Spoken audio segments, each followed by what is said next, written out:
So class 6 students, in this class we can learn that customizing the taskbar. Okay, page number 15, customizing the taskbar. So what is the what is the taskbar? First of all, we can understand what is the taskbar means and what is the customizing the taskbar. Okay, so customizing the taskbar means changing its properties according to your needs. Okay, तो ये task bar क्या होता है कि task bar को आप change कर सकते हैं, टास्क बार के कस्टमाइज़ कर सकते हैं आप। कस्टमाइज़ करना मीन्स चेंज करना, ठीक है। तो चेंज कर सकते हैं आप बाय योर नीड्स, ठीक है, आपको जैसा चाहिए।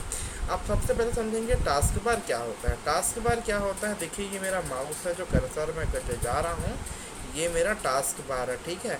तो कंप्यूटर क्या होता है कि कंप्यूटर को एक कुछ भी टास्क दो तो यहाँ पर ये क्या करता है, ऐड कर लेता है। आप एक एग्जांपल के अकॉर्डिंगली हम क्या करेंगे, चलो ओपन करके देखते हैं गूगल क्रोम। जैसे ही गूगल क्रोम को मैं डबल क्लिक करके ओपन करूँगा, ये टास्क बार में यहाँ पर हो जाएगा ऐड, ठीक है। तो करके देख लेते हैं हम लोग। ये यहाँ खिसक गया, इसको वापस यहाँ डाल देते हैं, ठीक है। डबल क्लिक किए, देखिए जैसे डबल क्लिक किए हम, गूगल क्रोम यहाँ पर ऐड हो गया। वैसे ही हम किसी भी, अब मैं क्लोज कर देता हूँ यहाँ से तो हट जाएगा, देखो टास्क बार से हट गया।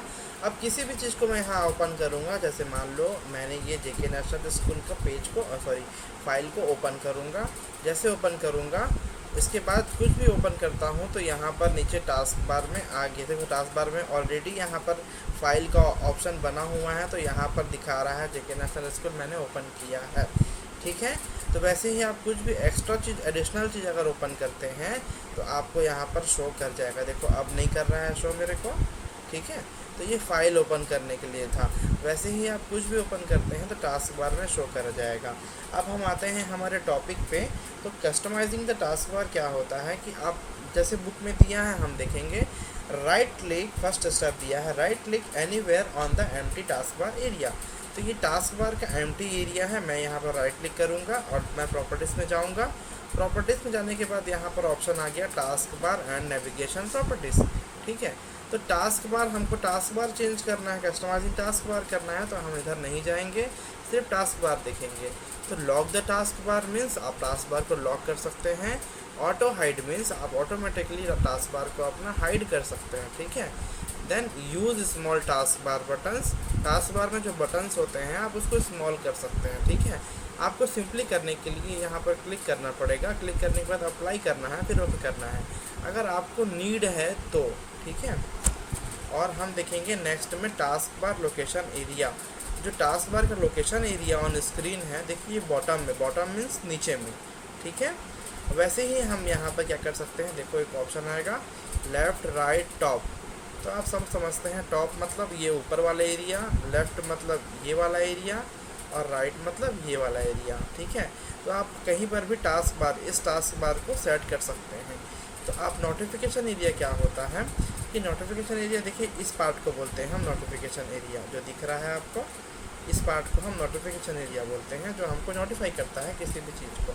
इसको भी आप कस्टमाइज़ कर सकते हैं, सिंपली करने के बाद आप अप्लाई करेंगे और ओके करेंगे तो कस्टमाइज़ हो जाएगा। क्लियर, ये हम समझ गए क्या, कस्टमाइजिंग द टास्क बार। अब हम समझेंगे नेक्स्ट में cleaning up the hard disk, okay.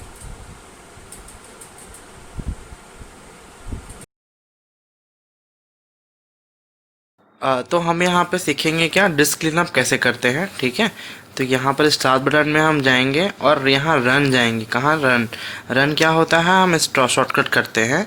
तो यहाँ पे हम लिखेंगे क्लीन MGR, हम स्पेस नहीं देंगे, जैसा लिखा है वैसे ही करेंगे, ठीक है। क्योंकि मेरे पास विंडोज़ 10 है इसलिए मैं ऐसा कर रहा हूँ। क्लीन MGR लिखते ही मैं ओके करूँगा तो देखो मैं कहाँ पहुँच जाऊँगा, डिस्क क्लीनअप पे, जो आपके बुक पे दिया है। और आपके पास क्या, अगर विंडोज़ 7 है तो आपके पास जो बुक में ऑप्शन दिया है आप वो कर सकते हैं, ठीक है। अब देखेंगे क्या कर रहा है, ये कैलकुलेट कर रहा है कि जो भी जंक फाइल होंगे या कैश फाइल होंगे तो उसको, अननेसेसरी फाइल्स को वो कैलकुलेट करके क्या करेगा, रिमूव करेगा, जिससे हमारा स्पीड अप हो जाएगा सिस्टम। तो ये देखेंगे यहाँ पे दिया है बहुत सारा क्या क्या फाइल्स आपके जो अननेसेसरी हैं वो फाइल्स दिया हुए हैं। तो हम यहाँ पे सेलेक्ट कर सकते हैं सारे फाइल्स को, जो जो हम फाइल्स को चाहते हैं, ठीक है, कि हम नहीं कंप्यूटर से हम डिलीट करना चाहते हैं, क्योंकि ये अननेसेसरी फाइल्स है और हमारे सिस्टम को स्लो कर रहे हैं। इसलिए आप देख सकते हैं सबका साइज़ भी दिया हुआ है बगल में, ठीक है। तो आप 1 बाय 1 सबको सेलेक्ट करके यहाँ से डिलीट कर सकते हैं। चलो सेलेक्ट करते हैं 1 2। ऑफलाइन वेब पेजेस है, इसको कोई दिक्कत नहीं है, हमको ज़रूरत ही नहीं है, ठीक है। ये आपको करना नहीं है, बट ये एज अ नॉलेज आपको रखना है कि आप डिस्क क्लीनअप यहाँ से कर सकते हैं। अगर आप कोई बोलता है कि हमारा सिस्टम स्लो हो गया है, तो देखेंगे यहाँ कैलकुलेट क्या हो गया, तो टोटल अमाउंट ऑफ 202 MB हमारा डिस्क क्लीनअप क्या हो जाएगा, वो क्लियर हो जाएगा, ठीक है। तो इसको हम सिंपली कर देंगे, अब ओके करेंगे, ठीक है। तो यहाँ पर दिया हुआ है क्लीन अप सिस्टम फाइल्स, तो सिस्टम फाइल्स में भी है, उसको भी हम कर सकते हैं, बट अभी हम नहीं करेंगे, हम सिंपली ओके करेंगे। तो यहाँ पर एक ऑप्शन आएगा, are you sure you want to permanently delete this files, तो हम कर देंगे येस। देखो बुक में भी सेम टू सेम प्रोसेस दिया हुआ है, वो स्टेप बाय स्टेप दिया है, हम स्टेप बाय स्टेप ही कर रहे हैं। यहाँ पे डिलीट का ऑप्शन आएगा तो हम डिलीट कर देंगे, ये कुछ समय लेगा डिलीट होने में। डिलीट होने के बाद ये आपका सिस्टम को फास्ट कर देगा, जो पहले से था वो उससे फास्ट हो जाएगा आपका सिस्टम, ठीक है। तो ये देखिए ये डिलीट हो गया, ठीक है। अब हम समझेंगे डिफ्रैगमेंटेशन क्या होता है और डिफ्रैगमेंटेशन हम क्यों करते हैं। तो डेफिनेशन भी पहले हम करके देखेंगे, स्टार्ट बटन, देन हम सर्च करेंगे यहाँ पे, ठीक है, डिफ्रैग लिखेंगे, डिफ्रैग DEFRAG। तो यहाँ पे ऑप्शन आ जाएगा आपको डिफ्रैगमेंटेशन एंड ऑप्टिमाइज ड्राइव्स, ठीक है। तो यहाँ पर देखिए ये ओपन हो गया। अब ये बाय डिफ़ॉल्ट सी को बाय डिफ़ॉल्ट हमारा सी ड्राइव को ये सेलेक्टेड है, तो हम यहाँ से एनालाइज कर सकते हैं, ऑप्टिमाइज़ कर सकते हैं। और विंडोज़ अगर 10 किसी के पास है तो वो क्या होता है, ऑटोमेटिकली ऑन पे होता है ड्राइव्स जो होता है, ठीक है। तो इसको हम करते हैं स्टार्ट। अब ये क्या होगा कि आपके सिस्टम में अगर छोटा है आपका सी ड्राइव तो ये बहुत जल्दी हो जाएगा, और अगर बड़ा है तो थोड़ा सा आपको समय लगेगा इसमें, ठीक है। So rememberize one thing, defragmentation is a long process. It can take several hours to complete. So be a patient and wait for the process to complete. Okay. सो हम देखेंगे यहाँ पे कि थोड़ा सा कि प्रोसेस में समय लग रहा है, तो हम इसको स्किप कर देंगे। और स्किप करने के बाद हम आते हैं नेक्स्ट पे कि चलो डेफिनेशन हम समझ जाते हैं कि डिफ्रैगमेंटेशन क्या होता है और इसको हम क्यों करते हैं। सो जब हम फाइल को अपना सेव और रीसेव करते हैं, कहाँ पे, हार्ड डिस्क पे करते हैं, तो विंडोज़ क्या करता है कि हमको अलाउ नहीं करता है एक लोकेशन को, तो वो क्या करता है कि उसे दूसरे लोकेशन पे, तीसरे लोकेशन पे वो भेज देता है, ठीक है। तो उससे क्या होता है कि आपका लोकेशन बढ़ जाता है। तो फ्रैगमेंटेशन क्या करता है कि इस सबको डिफरेंट एरिया से हार्ड डिस्क में फाइल को ले लेता है, इसी को हम बोलते हैं डिस्क फ्रैगमेंटेशन। फ्रैगमेंटेशन अलग है और डिस्क डिफ्रैगमेंटेशन अलग है, ठीक है। तो फ्रैगमेंटेशन क्या करता है कि आपके हार्ड डिस्क के स्टोरेज को बढ़ाता है और आपके सिस्टम को इफेक्ट मतलब सिस्टम परफॉर्मेंस को अच्छा करता है। अब हम समझेंगे डिस्क डिफ्रैगमेंटर क्या होता है, ठीक है। तो डिस्क डिफ्रैगमेंटर क्या करता है, जो हमारे फ्रैगमेंटेड पीसेस है उसको फाइल को क्या करता है, टुगेदर एक साथ लेके आता है, और इसी प्रोसेस को हम फ्रैगमेंटेड पीसेस के फाइल्स को एक साथ लाते हैं, इसी प्रोसेस को हम बोलते हैं डिफ्रैगमेंटेशन। ये भी डिफ्रैगमेंटेशन क्या करता है कि हमारे कंप्यूटर की स्पीड को इंक्रीज करता है, ठीक है। तो हम अब देखते हैं नेक्स्ट हमारा पेज नंबर 17 में shut down the options of Windows 7। अब देखेंगे विंडोज 7 में शट डाउन के कितने सारे ऑप्शंस होते हैं, उसमें क्या क्या दिया रहता है वो हमको बुक में दिखाया है, बट मेरे पास जो सिस्टम है वो है विंडोज़ 8। आपके पास कौन सा विंडोज़ है आपको चेक करना है तो आप कहाँ से चेक कर सकते हैं। आप जाएंगे माय कंप्यूटर पे और राइट क्लिक करके उसको ओपन कर लेंगे। ओपन करने के बाद यहाँ पर आप खाली स्पेस एम्प्टी स्पेस में क्लिक करेंगे, राइट क्लिक और प्रॉपर्टीज़ में जाके आप जैसे ही प्रेस करेंगे आपके पास देखो यहाँ पर ऑप्शन आ जाएगा विंडोज़ 8.1 प्रो मैं यूज़ कर रहा हूँ। और आपके बुक में जो दिया है वो क्या है, विंडोज़ 7 के लिए दिया हुआ है। ठीक है, तो जैसे जैसे कि विंडोज़ अपग्रेड होता है आपको और भी अच्छी चीज़ें एडिशनल चीज़ें आपको आपको यूज़ करने को मिलती है। ठीक है, तो हमारे पास जो जो ऑप्शंस हैं हम देखेंगे। आप सब जानते हैं शट डाउन करना क्या होता है। सिंपली शट डाउन करना, देखो यहाँ पर आप स्टार्ट बटन में जाएंगे और जैसे ही आप प्रेस करेंगे राइट क्लिक, देखो शट डाउन और साइन आउट का ऑप्शन आता है। जैसे आप शट डाउन करेंगे आपका सिस्टम क्या हो जाएगा, पूरी तरीके से बंद हो जाएगा। तो ये सिस्टम आपके बुक में दिया हुआ है। देन दिया है स्विच यूज़र।